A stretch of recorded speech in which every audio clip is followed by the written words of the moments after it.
नमस्कार दोस्तों, हर हर महादेव। स्वागत है आपका मेरे इस यूट्यूब चैनल रुद्र शक्ति दर्शन में। आशा करता हूं कि आप सभी स्वस्थ कुशलता से होंगे। दोस्तों, कुछ लोगों ने मेरे से आत्मा के बारे में कुछ जानकारियां मांगी थी कि आत्मा के बारे में कुछ बताएं। तो दोस्तों, ये एक टॉपिक ऐसा है जिस पे कि 5 मिनट या 10 मिनट की वीडियो बनाने से नहीं होगा, लेकिन चलिए मैं संक्षेप में आपको इसके बारे में कुछ जानकारी दे दूंगा, जिससे कि आत्मा का महत्व आपको समझ में आ जाएगा कि क्या है। तो दोस्तों, जीवात्मा जो होती है, सर्वप्रथम तो उसको परमेश्वर या महादेव या श्री विष्णु, जो भी आप हैं, जिसे भी आप मानते हैं, उनका अंश रूप होता है। और ये जो भी कार्य आप करते हैं शरीर में दोस्तों, ये आपके शरीर के द्वारा, आपके मन के द्वारा किए हुए कार्य होते हैं। आत्मा कभी भी कोई गलत कार्य नहीं करती है, ये सर्वप्रथम आप समझ लीजिए। क्योंकि जो आत्मा होती है दोस्तों, सदा ही पवित्र रहती है, और जो कर्म आप करते हैं वो आपकी चेतना के द्वारा किया जाता है कि आप अच्छा कर्म करते हैं कि बुरा करते हैं। आत्मा जो होती है दोस्तों, उस पर भौतिक चीज़ों का कोई भी प्रभाव नहीं पड़ता। जैसे कि आत्मा को कभी भूख नहीं लगती है, आत्मा को कभी प्यास नहीं लगती है, और आत्मा के ऊपर की पंच तत्वों का कोई प्रभाव नहीं पड़ता। जैसे कि न वो बारिश से वो भीग सकती है, ना अग्नि से जल सकती है, ना हवा उसे उड़ा सकती है। तो ये सब चीज़ें हैं दोस्तों, भौतिक चीज़ों का कोई भी आत्मा के ऊपर आपके प्रभाव नहीं पड़ता है।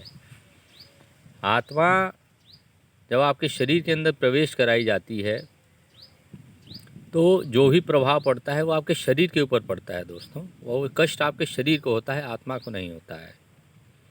क्योंकि आत्मा जो है वो परमेश्वर का अंश होती है, और उस आत्मा के ऊपर किसी भी चीज़ का कोई प्रभाव नहीं पड़ता है, और ना ही जो आप कर्म करते हैं वो आपकी आत्मा आपसे करवाती है। वो मन आपसे करवाता है, आपका मन है। आपको भगवान ने इंद्रियां दी हुई हैं, चेतना दी हुई है।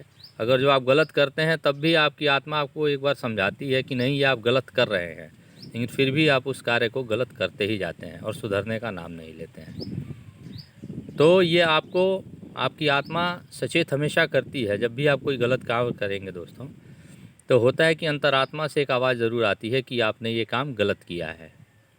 लेकिन मनुष्य इस बात को दबा करके आगे चलता है, अपने अहंकार में, अपने घमंड में कि हमसे बढ़कर कोई नहीं है। आत्मा जो भी आपके अंदर है वो आपको सदैव हर चीज़ों से सचेत करती है। कभी भी आप ध्यान दीजिएगा, एकांत में जब आप बैठें तो एक बार ध्यान दीजिए जो भी बातें मैं आपको बता रहा हूँ, कि कभी भी आप कोई गलत कार्य करने के लिए जाएंगे तो एक अंतरात्मा से आवाज़ आती है कि नहीं, ये आप गलत कर रहे हैं, यह कार्य आपने गलत किया है। वो सुधरने का मौका भी देती है कि मान लीजिए आपने किसी को दुख पहुंचाया है, तो उस कार्य को आप संभाल सकते हैं, वापस उस आदमी को सुख दे सकते हैं। तो इन सब बातों का ध्यान दीजिएगा दोस्तों, ये सब आत्मा कार्य नहीं कराती है। आत्मा के ऊपर किसी चीज़ का प्रभाव नहीं पड़ता है।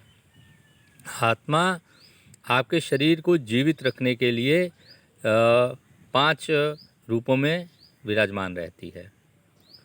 तो इसके लिए आपको दोस्तों, आत्मा का यही अर्थ है कि आत्मा आपको हमेशा ही सत्मार्ग पर चलने को प्रोत्साहित करती रहती है।